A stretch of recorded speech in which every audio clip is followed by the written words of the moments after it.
Coming up on OC News, a local coffee shop serves coffee with a purpose. Find out which baseball player's bat went on the market. And what celebrity is airing their last show? All this and more coming up on OC News. This just now in tech news, the first responder on the scene. There's been a lot of collaborative efforts I feel over the years. blessed to be here in Fullerton. Brought to you by the broadcast journalism students at Cal State Fullerton. Miami. OC News starts right now. Welcome to OC News. Thank you for joining us tonight. I'm Dominique Tenori. And I'm Hannah Gutierrez. OC News is brought to you by the broadcast journalism students at Cal State Fullerton. Last week, our reporter Nadine Alfaro shared a story about recent Cal State Fullerton car theft, which alarmed many students. This week, reporter Mariana Tornay puts a spotlight on the parking issues here on campus. Cal State Fullerton students have always had an issue finding parking. With the semester winding down, students are now not taking the proper precautions when coming out of the parking lot. In the social platform Reddit, CSUF, a student recorded a hit and run at the College State parking structure. This incident happened earlier today and has caused an alert among students. This incident happened today, you said? Yeah, so I am going to be more cautious about situations like that. And it comes to safety too. Well, one, it just comes to safety, and the cost just to have a permit here in the parking lot it's pretty pricey. So I think if we're paying that much for a permit, they should put that money towards the parking lot and cameras, especially where the corners are, where there does tend to be a lot of accidents. Jackie Dang, a student at Cal State Fullerton, voices how she feels about the regulation and structure of the campus parking lots. Well, one of the issues is that we're trying to maximize as many spots in there as possible, so there's really not all that much leeway for cars to drive. So it would probably be better to kind of reduce the amount of parking spots, make them a little bit wider. But if that's not possible, maybe some speed bumps so that it deters people from actually speeding. I'm Ariana Turner reporting for OC News. Jackie is here with us to talk about a new research program at Cal State Fullerton that has been giving a generous grant by the National Institute of Health. Yes, Cal State Fullerton's public health professor, Dr. Arcana McElligott, has been given a grant that will give Titans the opportunity to research about health disparities and equity. It was such an informative story to work on and the difference it can make for our Titans' future. Take a look. In-depth research about health disparities and brain aging has become a priority at Cal State Fullerton. That's why a grant of almost $1.8 million was given to a team led by a public health professor who I was able to learn more about this program. The NAIR program, it's Neurocognitive Aging, Analytics, and Research Education. The NAIR program is externally funded. It's through a very competitive process via the National Institutes of Health. And so having this type of program is really transformative for students. Programs such as NAIR provides tremendous opportunities for first-generation students. Year after year, that when we create these opportunities for these students, in fact, first-gen students exceed way beyond what is perceived as success. The intention is to basically get diverse students from Cal State Fullerton, provide some training, and once they've done some training, they then go to University of Southern California, USC. There's a good variety of research work. One of them is neuroimaging. So, they use MRI, magnetic resonance imaging. They then analyze what they see in those MRI images.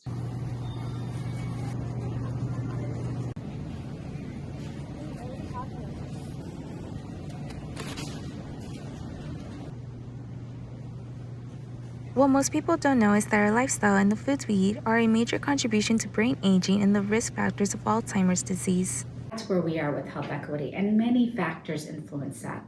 There's individual factors, of course, like what do we eat? Are we exercising? Are we sleeping? Are we taking care of ourselves? But as importantly, there's these broader systemic factors. Is everyone having equal access to healthcare? Do they have healthful foods? Do they have access to healthful foods? What most don't know is that by the year 2050, 1 in 6 people will have Alzheimer's disease or related dementia. People in my family, immediate family and extended family, who simply because of aging, because aging is sort of diagnosed as number one contributor to Alzheimer's. And the sad part of the story is that it gets worse as time goes by. It's something that every student should be interested in learning because it will impact all of us. The NAIR program is soon to accept applicants for this fall, in which 10 of them will join USC for a 10-week mark in the summer of 2023. I'm Jackie Garcia for OC News. Alzheimer's is a disease that impacts a majority of older people. It is still unknown how genetics and the environment contribute to the cause. But I think it is an amazing program that is in partnership with USC. USC does have one of 3 high-tech MRI machines, so I think Titans will enjoy learning next summer. Back to you, ladies. College prepares students for a lot of things, but does it completely prepare them to enter the workforce? Our reporter Travis Jepaway has more on the story. With graduation time upon us, many students will be looking to go straight into the workforce. Are they prepared to enter the workforce? Has college prepared them? I spoke with current and former students to find out. College may be a place to go and get an education, but it does not give students everything they need to succeed when entering the workforce. I spoke to a board member of the Society of Human Resources Management to find out what the current hiring expectations are, and they stated that someone with college education alone, without any other environments or experiences, has only about a 50% chance of being what the employer is looking for. Not relying solely on the education itself, but what else is that person doing? What else has that person been doing to prepare themselves for those next steps, and not relying just on the education alone. I spoke to current and former students to find out their thoughts on being prepared to enter the workforce. Here's what they had to say. You either have some skills like drive, motivation, being able to work with others that sometimes you don't learn from school. It's just something you have or you don't. So I did feel like I was prepared to join the workforce after I graduated, but I feel like my situation was kind of unique because I got hired before I graduated. So I was basically working full-time already my last semester of college, and I feel like I just kind of walked into like the perfect situation for myself. For OC News, I'm Travis Jepaway. Speaking of workforce readiness, our reporter Elena Malik is here to tell us about a coffee shop with a great purpose. If you're looking for a new coffee shop near campus, head across the street to Able Coffee Roasters. I had the opportunity to sit down with founder Anthony Palmieri to discuss how the shop is creating paying jobs for individuals with disabilities. Let's take a look. Able Coffee Roasters is a coffee shop with a mission. Co-owners Adil Asif and Anthony Palmieri started the company with the goal of helping disabled people enter the workforce. Or a coffee shop that provides accommodations. So that's the other point that I think is something unique about our coffee shop is a lot of our employees can't read, don't have the money skills, and just need to be taught that, which is great because I'm a teacher and so is my partner, Adil, my business partner. Many people with disabilities struggle to find employment.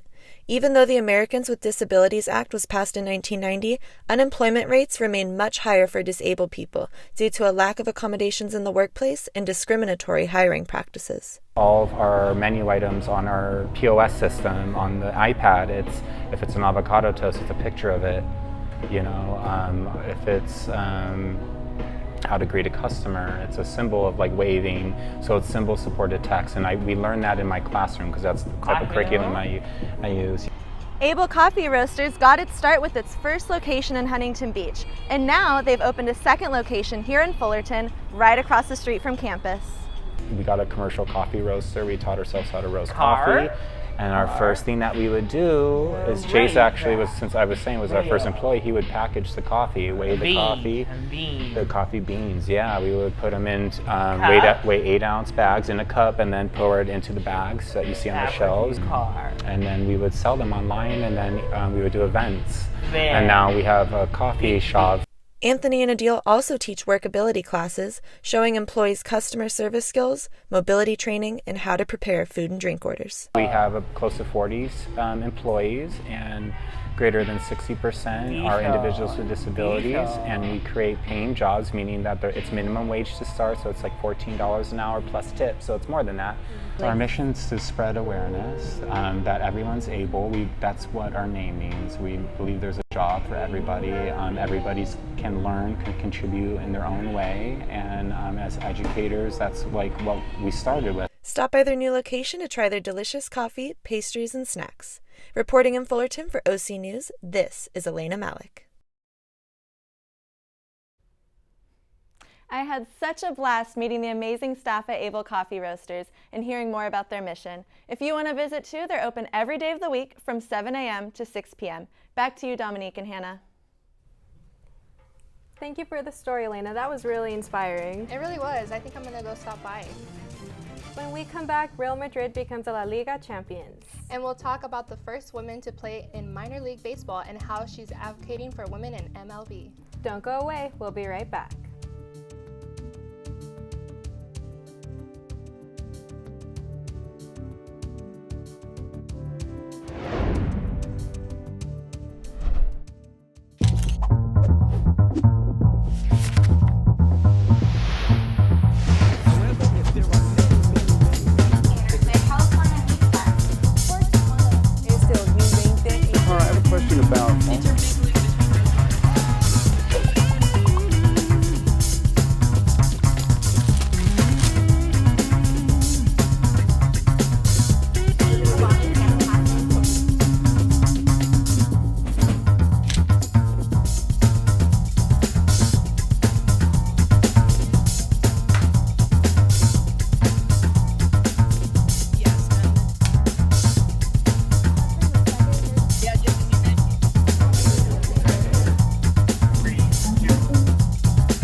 Coming from Ukraine today as evacuations are underway in a current hotspot for attacks. Evacuation began this morning in the city of Mariupol, Ukraine, where there could be still about 100,000 people stuck inside a damaged steel plant. The steel plant was the last holdout for Ukrainian resistance, with more than 100 civilians evacuated Sunday before it came under fire.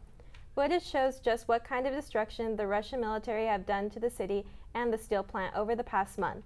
The evacuation was set to start at 8 a.m. this morning, and there are reports of injured civilians and soldiers who are still located inside the steel plant.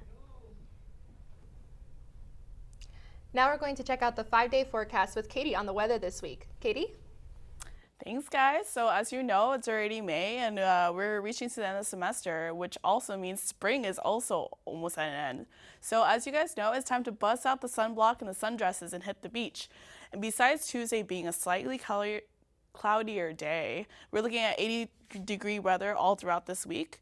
So it's super sunny too. So you're gonna probably be hitting like the Getty Villa for a picnic or something, or maybe a nice little stroll down the beach, or maybe a brunch or something, an outdoor cafe. But it's probably the best time to now relax as much as possible. That is if you don't have any finals though. But try to enjoy this week and this great sunny summer. Back to you guys. One of the most expensive baseball auctions just happened, and the price tag was $1 million. Jackie Robinson's baseball bat just sold for almost $1.1 million at the Gold Inn auction last Saturday. The bat was used by the baseball legend in the 1949 MLB All-Star Game. The bat is coming directly from Robinson's wife, Rachel Robinson. The bat is pretty pricey, but it is actually the second most expensive baseball bat. The auction for Babe Ruth's bat was the most expensive, which sold for $1.2 million.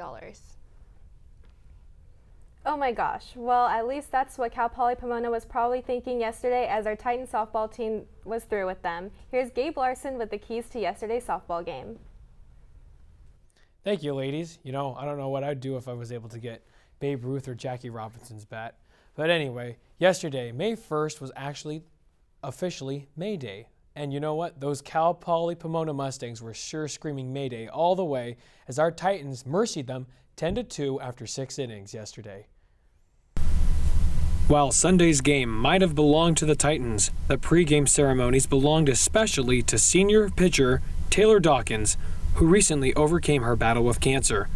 Josh Manash, Taylor's live liver donor, threw out the first pitch of the game and took photos with the team to celebrate Taylor's road to recovery. Jesse Alcala started the Titans' offensive steamroller with a walk with 2 outs, providing Daisy Munoz a chance to come up big. 3 balls, 2 strikes, 2 away, runner in scoring position, bottom of the first. Judy looking for the final out here. Here's the pitch. This one is sliced to left field. Does it have the legs to get over the wall? Indeed it does. A 2-run shot for Daisy Munoz, her 6th of the season. Titans lead 2-0. That 2-run shot would be just her first of 2 home runs in that game and the first of 3 which the Titans would combine for. Cal Poly's only runs came in the top of the 4th when Cal State was already ahead 6-0. Haley Fram singled through the right side, scoring Juju Sargent. Cal Poly's second and final run of the game came due to a lapse in the Titans' defense. Here's a chopper to short. Toto is there. It goes through her. Rounding third, coming home is Amos. And that is a mistake defensively. That plates the second straight run here for the Mustangs. Runners at the corners, 6-2. Despite the Mustangs narrowing the already substantial lead, the Titans fired back all the way through the bottom of the 6th inning when Peyton Toto came up to bat with only 1 out and a walk-off situation. How about this one from Toto, though?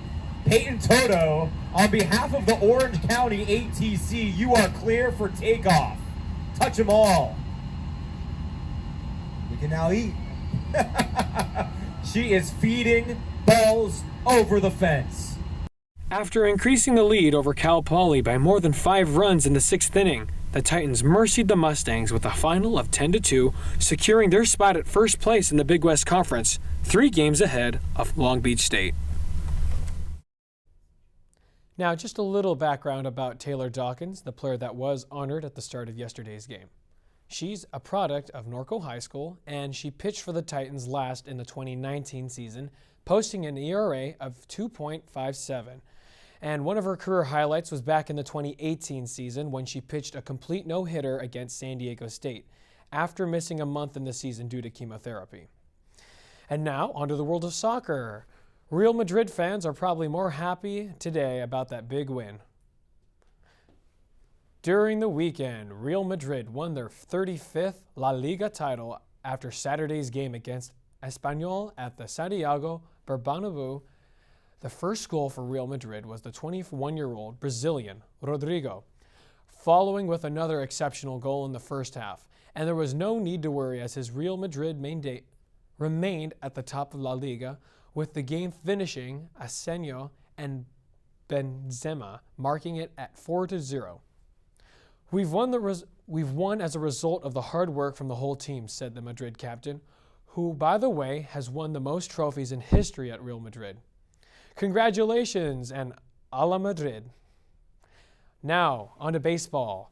Taylor Dawkins, that lady from softball, isn't the only Lady Titan to make history. Kelsey Whitmore, a 2021 Cal State Fullerton alumni and veteran of our own softball team, is actually the first woman to play in Major League Baseball affiliate game. Kelsey took the field with the Staten Island Ferry Hawks last night as she played left field and batted 9th in the order. She went 0 for 2 in the game, getting struck out in her first at-bat, and eventually reached base on her last plate appearance after being hit by a pitch. Her team, the Staten Island Ferry Hawks, would go on to lose that game 10-5 against the Gastonia Honey Hunters for their 9th consecutive loss. You know, Kelsey has also received help and promotion from the nonprofit organization Baseball for All, which advocates for increasing women's roles in the world of baseball. Now, this same organization also has helped women here at Cal State Fullerton start our first women's all-club baseball They have helped organize the first college club baseball championship in over 100 years, and they've helped students here at Cal State Fullerton form their first all-women's club baseball team. So, ladies, what do you think about women achieving so much success in the world of sports right now? I'm all for it. I'm so excited for sports and women to be more noticeable and noted. The Friends theme house is on sale, yes? You heard that right. And a popular talk show has come to an end. Find out which show when we come back.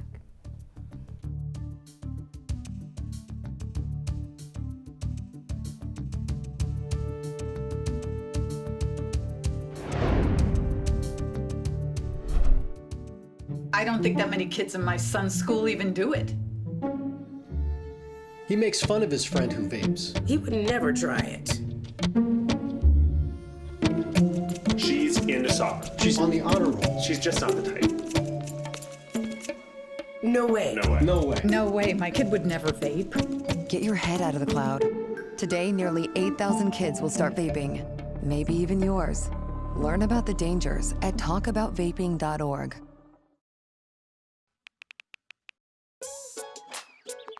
Worried about your friend, but don't know how to reach out? You could say, how are you, or get a fake tattoo. You could ask with an app if it works for you. You could chat with them in VR, it's all good. If you think you should check in, yeah, you should.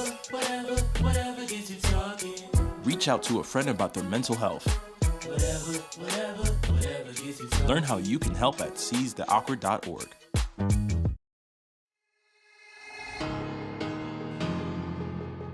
Anytime they're playing music downstairs, it's loud. I go downstairs, see what they're doing, see what music they're doing, see what they're dancing to. I go play piano downstairs, they come get involved. Leah has a drum set beside it, banging that. Any music, that's what they do.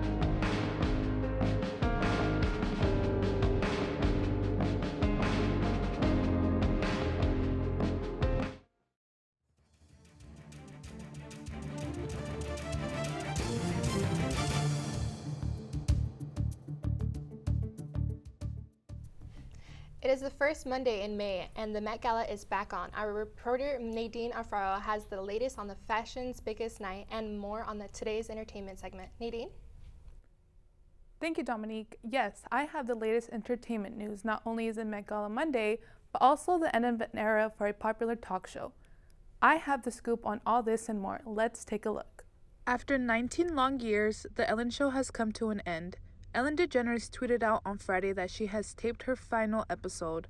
After it first premiered back in 2003, the comedian recalled how the world was in a different environment where gay marriage was not legalized and social media was not huge at the time.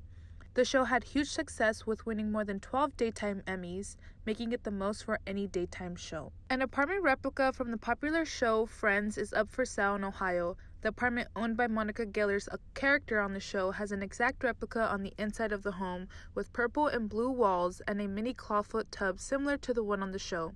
The asking price of the home is $162,000. Fanatics, you might want to check it out. After 2 long years of the delay due to COVID-19, the Met Gala is here and is back to its normal schedule. The most awaited fashion show of the year is highlighted by A-list celebrities and designers. This year's theme references the Gilded Age at the end of the 19th century. Celebrities and fans always look forward to this one-time year event and all the fashionable looks by their favorite celebrities.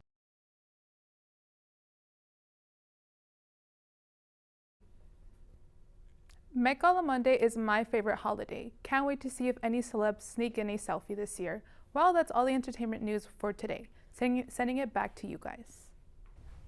Wow, everyone looked amazing at the Met Gala. What do you think? I think they looked gorgeous. I can't believe how great they looked.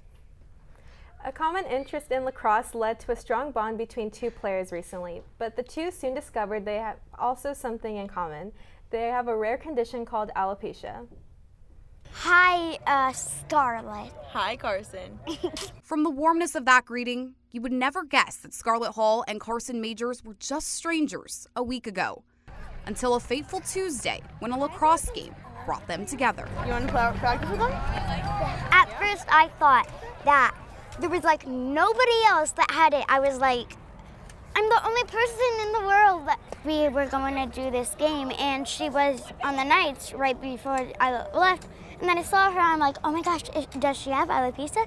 And so I asked her, do you? And she was like, oh my gosh, I do. And then I thought, wow. It completely made my day because it's not very often that you see someone with alopecia, especially like that's younger, because it's very rare for people our age, even though I am older than her. There's a lot of people with alopecia like to cover it up. I always get compliments on like how brave I am for showing that I'm bald. And it's like, well, it's not that different. I'm a regular person. I just don't like to hide it. And so it was really cool to see that she does the same thing and doesn't really try to hide it or anything. Yeah, I don't really like wigs or hats. They're uncomfortable. I know. They're itchy, the wigs. It's a new and beautiful relationship where Carson and Scarlett can carry each other's burdens, and sometimes even each other. That's the joy of sports, how they unite communities. I just think it's really cool that how sports can bring people together, because if it weren't for lacrosse, I never would have met Carson and we never would have made this relationship. Before I met my team, it's really hard to make friends because people like to judge off like the book cover and stuff like that. A lot of people like to make assumptions about like whether or not we have cancer and stuff like that. Yeah, like cancer, because we actually aren't sick. We're like healthy. We're fine. We're very healthy. Yeah, very, very. I'm not sick. Do I look sick? But however optimistic they may be, it doesn't discount their struggles in life. So I was in Big Bear camping over New Year's about 6 years ago, and my mom was doing my hair for me, and she found a little bald spot in the back of my head. And so we're just like, okay, well, it might not be that serious. Let's take her to the doctor and see what's going on. And I got diagnosed with alopecia when I was 10, and then just kind of slowly over time, my hair started to fall out more and more until about 3 years ago when I lost pretty much all of it over a summer. I think alopecia gives you your emotions out. It like shows more of you, how it talks about you basically. But if you're like just standing like something and then somebody looks over and then they're like, oh, that girl is friendly, or like, wow, she's very funny. They can just see the emotion that you're feeling or how you are kind or something like that. This is now a bond that Carson and Scarlett will have forever. But they also hope their bond will help inspire confidence and help others with alopecia know they're not alone. It's okay to be different. You don't have to hide what you truly are. You can be who you want to be and just kind of express yourself in your own way and not be kind of afraid to hide who you are, because who you are is beautiful, and just kind of express it. I think it's better to be yourself. I love it. Be yourself. Yourself. Oh, I can't believe they found each other, and to have such a strong bond like that for sports, like that's amazing. I know, that's such a heart-touching story. Yeah. Well, that's all we have today. Thank you for tuning in tonight. Our next show airs on Wednesday at 5 p.m. To keep up with all things OC News, make sure to follow us on Instagram at OC News CSUF, and make sure to subscribe to our YouTube channel at Titan TV CSUF. I'm Hannah Gutierrez. And I'm Dominique Tenori. From all of us here at OC News, have a great night.